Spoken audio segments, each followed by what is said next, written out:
बोलो गुरुदेव भगवान की जय। प्यारे कृष्ण कन्हैया लाल की जय। पद्म पुराण पाताल खंड। वाल्मीकि के आश्रम पर लव द्वारा घोड़े का बंधना और अश्वरक्षकों की भुजाओं का काटा जाना।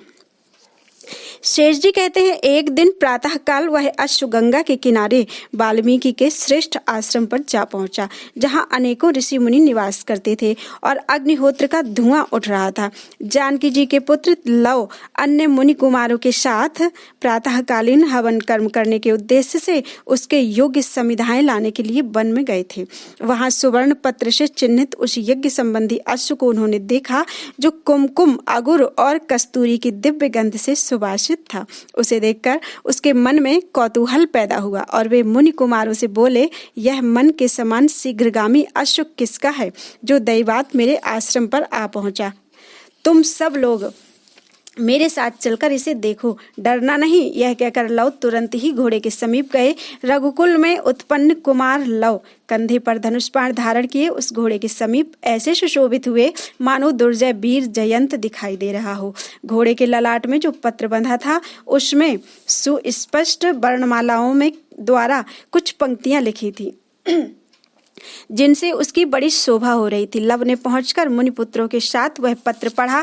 पढ़ते ही उन्हें क्रोध आ गया और वे हाथ में धनुष लेकर ऋषि कुमारों से बोले। उस समय रोष के कारण उनकी वाणी स्पष्ट नहीं निकल पाती थी। उन्होंने कहा, अरे इस क्षत्रिय की धृष्टता तो देखो, जो इस घोड़े के भाल पत्र पर इसने अपने प्रताप और बल का उल्लेख किया है। राम क्या हैं, शत्रुघ्न की क्या हस्ती है, क्या ये ही लोग क्षत्रिय के कुल में उत्पन्न हुए हैं? हम लोग श्रेष्ठ क्षत्रिय नहीं हैं। इस प्रकार की बहुत सी बातें कहकर लव ने उस घोड़े को पकड़ लिया और समस्त राजाओं को तिनके के समान समझकर हाथ में धनुष बाण लेकर वे युद्ध के लिए तैयार हो गए।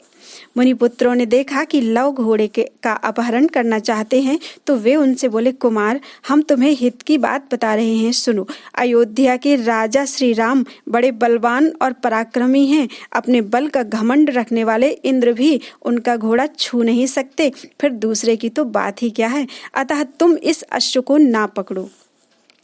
यह सुनकर लव ने कहा, तुम लोग ब्राह्मण बालक हो, क्षत्रियों का बल क्या जानू। क्षत्रिय अपने पराक्रम के लिए प्रसिद्ध होते हैं, किंतु ब्राह्मण लोग केवल भजन में ही पटु हुआ करते हैं।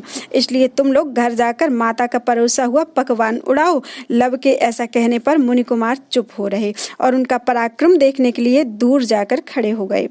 तदनंतर राजा शत्रुघ्न के सेवक वहां आए और घोड़े को बंधा हुआ देखकर लव से बोले, अहो, किसने इस घोड़े को यहाँ बांध रखा है?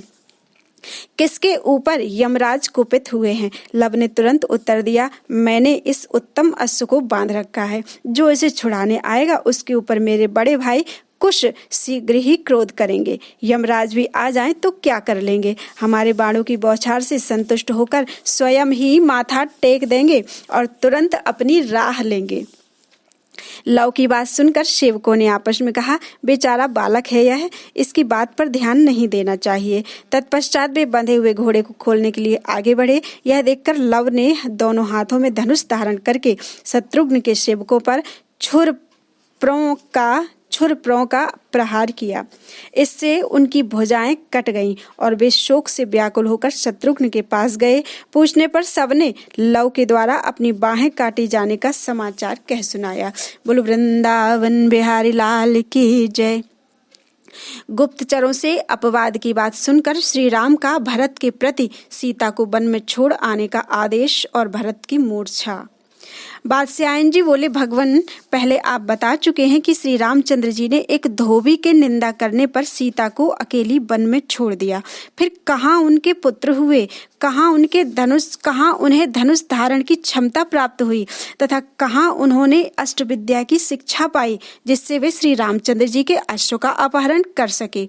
शेष जी ने कहा, मुने, श्री राम जी धर्म पूर्वक सारी पृथ्वी का पालन करते हुए अपनी धर्म पत्नी महारानी सीता और भाइयों के साथ अयोध्या का राज्य करने लगे।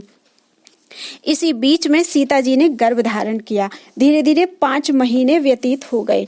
एक दिन श्री राम ने सीता जी से पूछा, देवी, इस समय तुम्हारे मन में किस बात की अभिलाषा है, बताओ, मैं उसे पूर्ण करूंगा। सीता जी ने कहा, प्राणनाथ, आपकी कृपा से मैंने सभी उत्तम भोग भोगे हैं और भविष्य में भी भोगती रहूंगी। इस समय मेरे मन में किसी विषय की इच्छा शेष नहीं है। जिस स्त्री को आप जैसे स्वामी मिले, जिनके चरणों की देवता भी स्तुति करते हैं, उसको सभी कुछ प्राप्त है, कुछ भी बाकी नहीं है। फिर भी यदि आप आग्रह पूर्वक मुझसे मेरे मन की अभिलाषा पूछ रहे हैं तो मैं आपके सामने सच्ची बात कहती हूँ। नाथ, बहुत दिन हुए मैंने लोपामुद्रा आदि पतिव्रताओं के दर्शन नहीं किए। मेरा मन इस समय उन्हीं को देखने के लिए उत्कंठित है। वे सब तपस्या की भंडार हैं। मैं वहां जाकर वस्त्र आदि से उनकी पूजा करूंगी और उन्हें चमकीले रत्न तथा आभूषण भेंट दूंगी। यही मेरा मनोरथ है। प्रियतम, इसे पूर्ण कीजिए। इस प्रकार सीता जी के मनोहर वचन सुनकर श्री रामचंद्र जी को बड़ी प्रसन्नता हुई और वे अपनी प्रियतमा से बोले, जनक किशोरी, तुम धन्य हो। कल प्रातः काल जाना और उन तपस्विनी स्त्रियों का दर्शन करके कृतार्थ होना। श्री रामचंद्र जी के ये वचन सुनकर सीता जी को बड़ा हर्ष हुआ। वे सोचने लगी, कल प्रातः काल मुझे तपस्विनी देवियों के दर्शन होंगे। तदनंतर उस रात में श्री रामचंद्र जी के भेजे हुए गुप्तचर नगर में गए। उन्हें भेजने का उद्देश्य यह था कि वे लोग घर घर जाकर महाराज की कीर्ति सुने और देखें, जिससे उनके प्रति लोगों के मन में क्या भाव है इसका पता लग सके। वे दूत आधी रात के समय चुपके से गए। उन्हें प्रतिदिन श्री रामचंद्र जी की मनोहर कथाएं सुनने को मिलती थी। उस दिन वे एक धनाढ्य के विशाल भवन में प्रविष्ट हुए और थोड़ी देर तक वहां रुककर श्री रामचंद्र जी के सुयश का श्रवण करने लगे।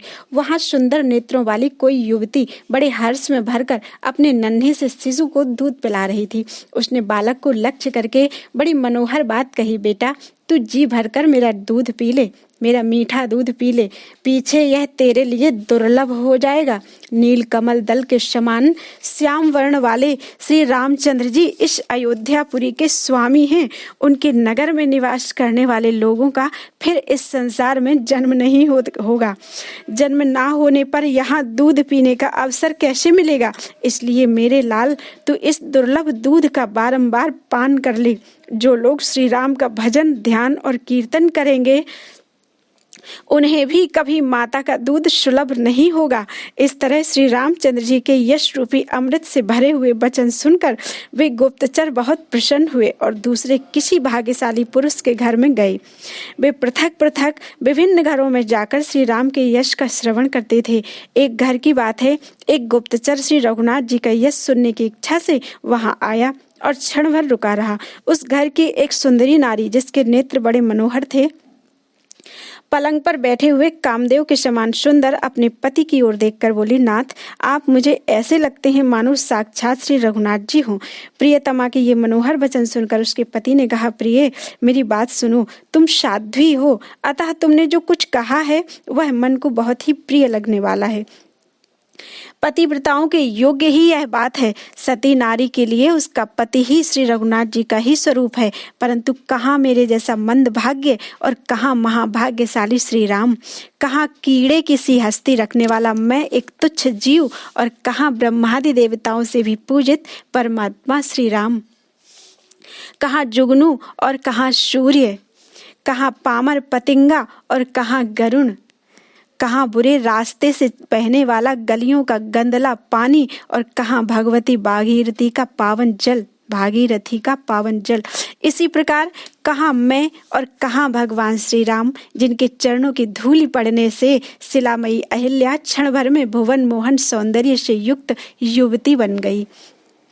इसी समय दूसरा गुप्तचर दूसरे के घर में कुछ और ही बातें सुन रहा था। वहां कोई कामिनी पलंग पर बैठकर वीणा बजाती हुई अपने पति के साथ श्री रामचंद्र जी की कीर्ति का गान कर रही थी। स्वामिन, हम लोग धन्य हैं जिनके नगर के स्वामी साक्षात भगवान श्री राम हैं, जो अपनी प्रजा को पुत्रों की भांति पालते और उसके योगक्षेम की व्यवस्था करते हैं।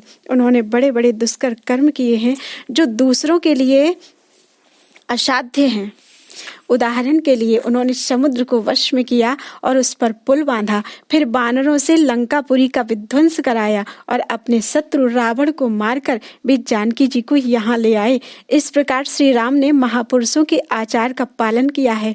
पत्नी के ये मधुर वचन सुनकर पति मुस्कुराए और उससे इस प्रकार बोले, मुग्धे, रावण को मारना और समुद्र का दमन आदि जितने कार्य हैं वे श्री रामचंद्र जी के लिए कोई महान कर्म नहीं है। महान परमेश्वर ही ब्रह्मा आदि की प्रार्थना से लीला पूर्वक इस पृथ्वी पर अवतीर्ण हुए हैं और बड़े बड़े पापों का नाश करने वाले उत्तम चरित्र का विस्तार करते हैं। कौशल्या का आनंद बढ़ाने वाले श्री राम को तुम मनुष्य ना समझो, वे ही इस जगत की सृष्टि, पालन और संहार करते हैं। केवल लीला करने के लिए ही उन्होंने मनुष्य विग्रह धारण किया है।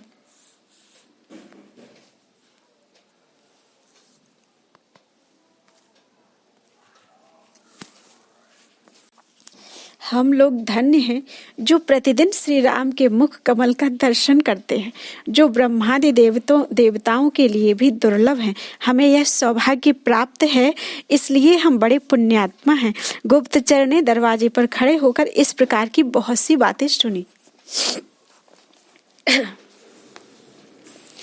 इसके सिवा एक अन्य गुप्तचर अपने सामने धोबी का घर देखकर वहीं महाराज श्री राम का यश सुनने की इच्छा से गया, किंतु उस घर का स्वामी धोबी क्रोध में भरा था। उसकी पत्नी दूसरे के घर में दिन का अधिक समय व्यतीत करके आई थी। उसने आंखें लाल लाल करके पत्नी को धिक्कारा और उसे लात मारकर कहा, निकल जा मेरे घर से, जिसके यहाँ सारा दिन बिताया है उसी के घर चली जा। तू दुष्टा है, पति की आज्ञा का उल्लंघन करने वाली है, इसलिए मैं तुझे नहीं रखूंगा। उस समय उसकी माता ने कहा, बेटा, बहू घर में आ गई है, इस बेचारी का त्याग मत करो, यह सर्वथा निरपराध है, इसने कोई कुकर्म नहीं किया है।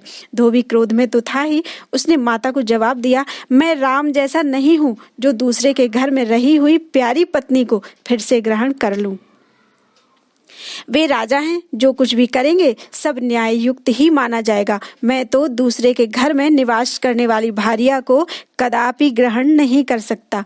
धोबी की बात सुनकर गुप्तचर को बड़ा क्रोध हुआ और उसने तलवार हाथ में लेकर उसे मार डालने का विचार किया, परंतु सहसा उसे श्री रामचंद्र जी के आदेश का स्मरण हो आया। उन्होंने आज्ञा दी थी, मेरी किसी भी प्रजा को प्राण दंड ना देना। इस बात को समझकर उसने अपना क्रोध शांत कर लिया। उस समय रजक की बातें सुनकर उसे बहुत दुख हुआ। वह कुपित होकर बारंबार उच्छ्वास खींचता हुआ उस स्थान पर गया जहां उसके साथी अन्य गुप्तचर मौजूद थे। वे सब आपस में मिले और सबने एक दूसरे को अपना सुना हुआ श्री रामचंद्र जी का विश्ववंदित चरित्र सुनाया। अंत में उस धोबी की बात सुनकर उन्होंने आपस में सलाह की और यह निश्चय किया कि दुष्टों की कही हुई बातें श्री रघुनाथ जी से नहीं कहनी चाहिए। ऐसा विचार करके वे घर पर जाकर सो रहे। उन्होंने अपनी बुद्धि से यह स्थिर किया था कि कल प्रातःकाल महाराज से यह समाचार कहा जाएगा। शेष जी कहते हैं, श्री रघुनाथ जी ने प्रातःकाल नित्य कर्म से निवृत्त होकर वेद वेत्ता ब्राह्मणों को विधि पूर्वक सुवर्ण दान से संतुष्ट किया। उसके बाद वे राजसभा में गए। श्री रामचंद्र जी सारी प्रजा का पुत्र की भांति पालन करते थे, अतः सब लोग उनको प्रणाम करने के लिए वहां गए। लक्ष्मण ने राजा के मस्तक पर छत्र लगाया और भरत शत्रुघ्न ने 2 चंवर धारण किए। वशिष्ठ आदि महर्षि तथा सुमंत्र आदि न्यायकर्ता भी मंत्री भी वहां उपस्थित होकर भगवान की उपासना करने लगे। इसी समय वे गुप्तचर अच्छी तरह सज धज कर सभा में बैठे हुए महाराज को नमस्कार करने के लिए आए। उत्तम बुद्धि वाले महाराज श्री राम ने सभा विसर्जन के पश्चात उन सभी गुप्तचरों को एकांत में बुलाकर पूछा, तुम लोग सच सच बताओ, नगर के लोग मेरे विषय में क्या कहते हैं? मेरी धर्म पत्नी के विषय में उनकी कैसी धारणा है तथा मेरे मंत्रियों का बर्ताव वे लोग कैसा बतलाते हैं? गुप्तचर बोले, नाथ, आपकी कीर्ति इस भूमंडल के सब लोगों को पवित्र कर रही है। हम लोगों ने घर घर में प्रत्येक पुरुष और स्त्री के मुख से आपके यश का बखान सुना है। राजा सगर आदि आपके अनेक पूर्वज अपने मनोरथ को सिद्ध करके कृतार्थ हो चुके हैं, किंतु उनकी भी ऐसी कीर्ति नहीं छाई थी जैसी इस समय आपकी है। आप जैसे स्वामी को पाकर सारी प्रजा कृतार्थ हो रही है। उन्होंने ना तो अकाल मृत्यु का कष्ट है और ना रोग आदि का भय। आपकी विस्तृत कीर्ति सुनकर ब्रह्मादि देवताओं को बड़ी लज्जा होती है, क्योंकि आपके सुयश से उनका यश फीका पड़ गया है। इस प्रकार आपकी कीर्ति सर्वत्र फैलकर इस समय जगत के सब लोगों को पावन बना रही है। महाराज, हम सभी गुप्तचर धन्य हैं कि क्षण क्षण में आपके मनोहर मुख का अवलोकन करते हैं। उन गुप्तचरों के मुख से इस तरह की बातें सुनकर श्री रघुनाथ जी ने अंत में एक दूसरे दूत पर दृष्टि डाली। उसके मुख की आभा कुछ और ढंग की हो रही थी। उन्होंने पूछा, महामते, तुम सच सच बताओ, लोगों के मुख से जो कुछ जैसा भी सुना हो वह ज्यों का त्यों सुना दो, अन्यथा तुम्हें पाप लगेगा। गुप्तचर ने कहा, स्वामिन, राक्षसों के वध आदि से संबंध रखने वाली आपकी सभी कथाओं का सर्वत्र गान हो रहा है, केवल एक बात को छोड़कर। आपकी धर्म पत्नी ने जो राक्षस के घर में कुछ काल तक निवास किया था, उसके संबंध में लोगों का अच्छा भाव नहीं है। गत आधी रात की बात है, एक धोबी ने अपनी पत्नी को, जो दिन में कुछ देर तक दूसरे के घर में रहकर आई थी, धिक्कारा और मारा। यह देखकर उसकी माता बोली, बेटा, यह बेचारी निरपराध है, इसे क्यों मारते हो? तुम्हारी स्त्री है, रख लो, निंदा ना करो, मेरी बात मानो। तब धोबी कहने लगा, मैं राजा राम नहीं हूँ कि इसे रख लूँ। उन्होंने राक्षस के घर में रही हुई सीता को फिर से ग्रहण कर लिया, मैं ऐसा नहीं कर सकता। राजा समर्थ होता है, उसका किया हुआ सारा काम न्याय युक्त ही माना जाता है। दूसरे लोग पुण्यात्मा हों तो भी उनका कार्य अन्याय युक्त ही समझ लिया जाता है। उसने बारंबार इस बात को दोहराया कि मैं राजा राम नहीं हूँ।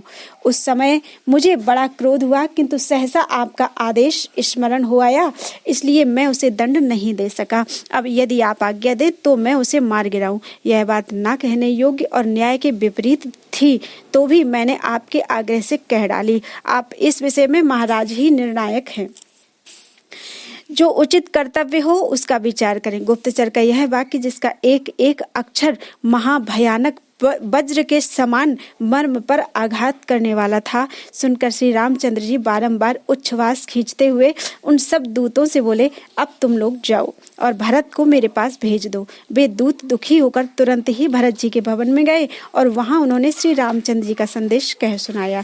श्री रघुनाथ जी का संदेश सुनकर बुद्धिमान भरत जी बड़ी उतावली के साथ राजसभा में गए और वहां द्वारपाल से बोले, मेरे भ्राता कृपा निधान श्री रामचंद्र जी कहाँ हैं? द्वारपाल ने एक रत्न निर्मित मनोहर गृह की ओर संकेत किया। भरत जी वहां जा पहुंचे। श्री रामचंद्र जी को विकल देखकर उनके मन में बड़ा भय हुआ। उन्होंने महाराज से कहा, स्वामिन, सुख से आराधना के योग्य आपका यह सुंदर मुख इस समय नीचे की ओर क्यों झुका हुआ है? यह आंसुओं से भीगा कैसे दिखाई दे रहा है? मुझे इसका पूरा पूरा यथार्थ कारण बताइए और आज्ञा दीजिए, मैं क्या करूं? भाई भरत ने जब गदगद वाणी से इस प्रकार कहा, तब धर्मात्मा श्री रामचंद्र जी बोले, प्रिय बंधु, इस पृथ्वी पर उन्हीं मनुष्यों का जीवन उत्तम है जिनके सुयश का विस्तार हो रहा है।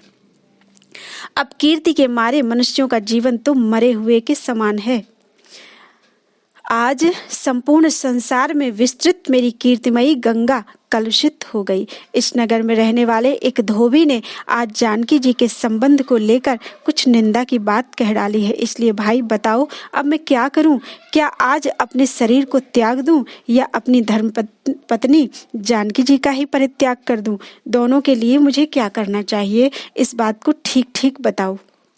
भरत जी ने पूछा, आर्य, कौन है यह धोबी तथा इसने कौन सी निंदा की बात कही है? तब श्री रामचंद्र जी ने धोबी के मुंह से निकली हुई सारी बातें जो दूत के द्वारा सुनी थी, महात्मा भरत से कह सुनाई। उन्हें सुनकर भरत ने दुख और शोक में पड़े हुए भाई श्री राम से कहा, वीरों द्वारा सुपूजित जानकी देवी लंका में अग्नि परीक्षा द्वारा शुद्ध प्रमाणित हो चुकी हैं।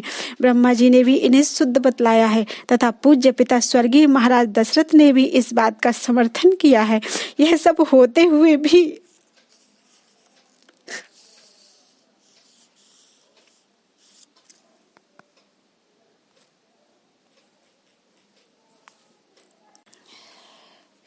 केवल एक धोबी के कहने से विश्ववंदित सीता का परित्याग कैसे किया जा सकता है?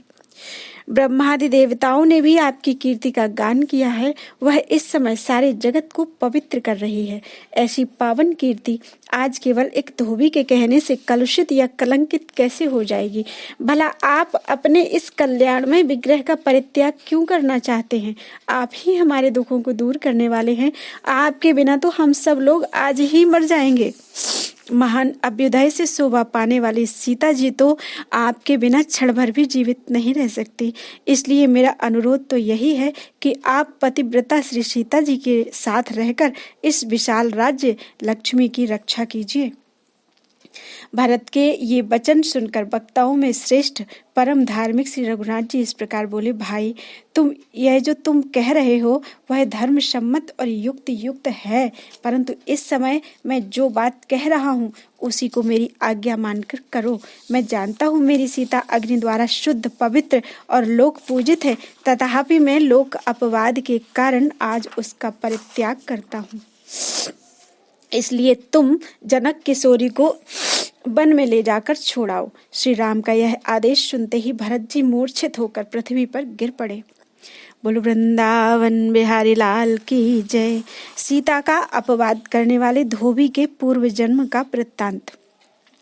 बादशाहन जी ने पूछा, स्वामिन, जिनकी उत्तम कीर्ति संपूर्ण जगत को पवित्र करने वाली है, उन्हीं जानकी देवी के प्रति उस धोबी ने निंदा युक्त वचन क्यों कहे? इसका रहस्य बतलाइए। शेष जी ने कहा, मिथिला नाम की महापुरी में महाराजा जनक राज्य करते थे। उनका नाम था शीरध्वज। एक बार वे यज्ञ के लिए पृथ्वी जोत रहे थे। उस समय चौड़े मुंह वाली सीता फाल के धंसने से बनी हुई गहरी रेखा के द्वारा एक कुमारी कन्या का प्रादुर्भाव हुआ, जो रति से भी बढ़कर सुंदर थी। इससे राजा को बड़ी प्रसन्नता हुई और उन्होंने भुवन मोहिनी शोभा से संपन्न उस कन्या का नाम सीता रख दिया। परम सुंदरी सीता एक दिन सखियों के साथ उद्यान में खेल रही थी। वहां उन्हें सुख पक्षी का एक जोड़ा दिखाई दिया जो बड़ा मनोरम था। वे दोनों पक्षी एक पर्वत की चोटी पर बैठकर इस प्रकार बोल रहे थे, पृथ्वी पर श्री राम नाम से बड़े प्रसिद्ध एक बड़े सुंदर राजा होंगे। उनकी महारानी सीता के नाम से विख्यात होंगी। श्री रामचंद्र जी बड़े बुद्धिमान और बलवान होंगे तथा समस्त राजाओं को अपने वश में रखते हुए सीता के साथ 11,000 वर्षों तक राज्य करेंगे। धन्य है वे जानकी देवी और धन्य है श्री राम, जो एक दूसरे को प्राप्त होकर इस पृथ्वी पर आनंद पूर्वक विहार करेंगे। तोते के उस जोड़े को ऐसी बातें करते देख सीता ने सोचा कि ये दोनों मेरे ही जीवन की मनोहर कथा कह रहे हैं, इन्हें पकड़कर सभी बातें पूछूं। ऐसा विचार कर उन्होंने अपनी सखियों से कहा, यह पक्षियों का जोड़ा बहुत सुंदर है, तुम लोग चुपके से जाकर इसे पकड़ लाओ। सखियां उस पर्वत पर गईं और दोनों पक्षियों को पकड़ लाईं। लाकर उन्होंने सीता को अर्पण कर दिया। सीता उन पक्षियों से बोली, तुम बड़े सुंदर हो, देखो, डरना नहीं। बताओ तुम कौन हो और कहाँ से आए हो? राम कौन है और सीता कौन है? तुम्हें उनकी जानकारी कैसे हुई? इस सारी बातों को जल्दी जल्दी बताओ। मेरी ओर से तुम्हें भय नहीं होना चाहिए। सीता के इस प्रकार पूछने पर दोनों पक्षी सब बातें बताने लगे। देवी, वाल्मीकि नाम से प्रसिद्ध एक बहुत बड़े महर्षि हैं जो धर्मज्ञों में श्रेष्ठ माने जाते हैं। हम दोनों उन्हीं के आश्रम में रहते हैं। महर्षि ने रामायण नाम का एक ग्रंथ बनाया है जो सदा ही मन को प्रिय जान पड़ता है। उन्होंने शिष्यों को उस रामायण का अध्ययन कराया है तथा प्रतिदिन वे संपूर्ण प्राणियों के हित में संलग्न रहकर उस रामायण के पद्यों का चिंतन किया करते हैं। रामायण का कलेवर बहुत बड़ा है। हम लोगों ने उसे पूरा सुना है। बारंबार उसका गान और पाठ सुनने से हमें भी उसका अभ्यास हो गया है। राम और जानकी कौन है, इस बात को हम बताते हैं तथा इसकी भी सूचना देते हैं कि श्री राम के साथ क्रीड़ा करने वाली जानकी जी के विषय में क्या क्या बातें होने वाली हैं। तुम ध्यान देकर सुनो। महर्षि ऋष्य श्रृंग के द्वारा कराए हुए पुत्रेष्टि यज्ञ के प्रभाव से भगवान विष्णु राम, लक्ष्मण, भरत और शत्रुघ्न ये 4 शरीर धारण करके प्रकट होंगे।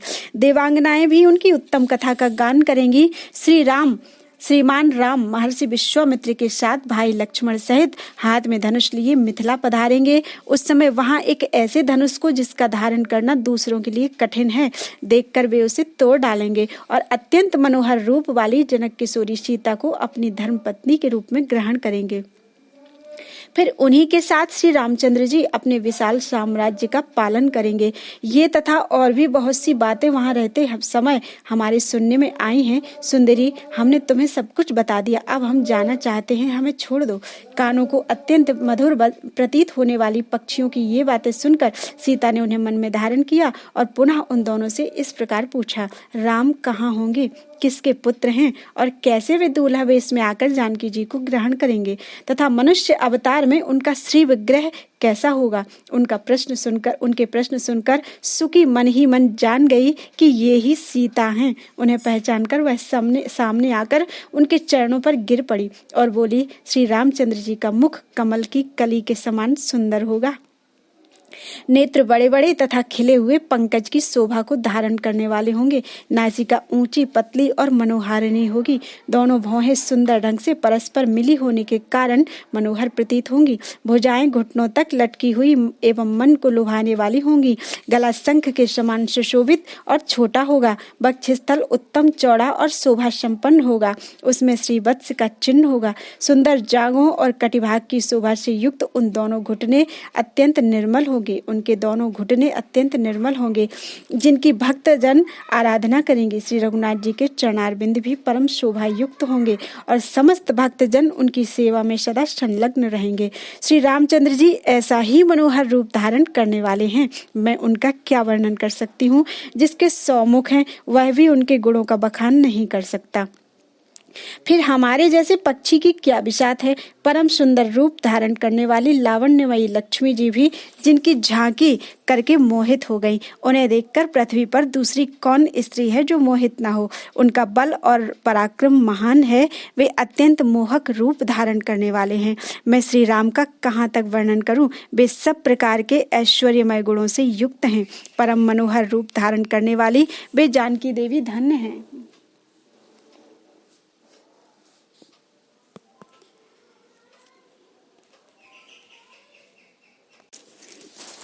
जो श्री रघुनाथ जी के साथ हजारों वर्षों तक प्रसन्नता पूर्वक विहार करेंगे। परंतु सुंदरी, तुम कौन हो, तुम्हारा नाम क्या है, जो इतनी चतुरता और आदर के साथ श्री रामचंद्र जी के गुणों का कीर्तन सुनने के लिए प्रश्न कर रही हो।